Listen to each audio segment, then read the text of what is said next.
આટલી કેરીઓ વેની હા સાક્ષી શું કરીએ હવે જે નુકસાન થવાનું તો થઈ ગયું હવે દાદી એમ નહીં આટલી આ તો કુદરતી કહેવાય હે સાક્ષી ના હા કાલે તો કેટલો બધો પવન આવ્યો તો જો અમાર બધી કેરીઓ પડી ગઈ જો અને હા મિત્રો જો કાલે વાવાઝોડું આવ્યું તો અમારું ઘણું નુકસાન થઈ ગયું બાજરી પલળી સાક્ષી આપણે મિત્રોને કહો કેટલું નુકસાન થયું આપણે અમાર દાદીનું સાપરું પડી ગયું અને બધું પલળી ગયું અને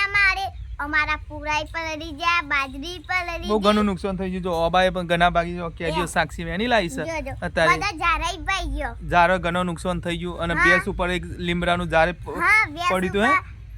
રાતે રાત કાપીને કાઢ્યું હા ભેંસનું કઈ નુકસાન થયું નહીં થોડું ઘણું વાગ્યું હતું અમે તો રાતે ખાવાનું જ નતું બનાવ્યું અને હા ખાવાનું બનાવ્યું હતું પણ પવન આવ્યો તો બધું રમણ બમણ થઈ ગયું હે માટી થઈ ગોમરામ તો કેવો મિત્રો જો સાપરો કોના ગામમાં વરસાદ ખાસો પડે છે વાવાઝોડું કેટલું બધું આવે છે કોમેન્ટમાં જરૂર અને મિત્રો તમે ક્યાંથી વિડિયો જો એ પણ કોમેન્ટમાં જરૂર લખજો જો અત્યારે બધું જો બધું રમણ બમણ થઈ ગયું જો રમણ થઈ આ બધું પલળી ગયું બેનું બંધ થઈ ગયું વરસાદ કરા મોટા કરા પડ્યા હતા આટલા બધા સાક્ષી તો પહેલી વાર જોયા ને સાક્ષી મેં તો પહેલી વાર જોયા હા સાક્ષી તો આ તો બરફ કહેવાય હે મેં તો ખાધું હા જો તો મિત્રો ઘણું નુકસાન થઈ ગયું છે પણ હું આ તો કુદરતી કહેવાય અને કોના ગામમાં વાવાઝોડું આવ્યું કોમેન્ટમાં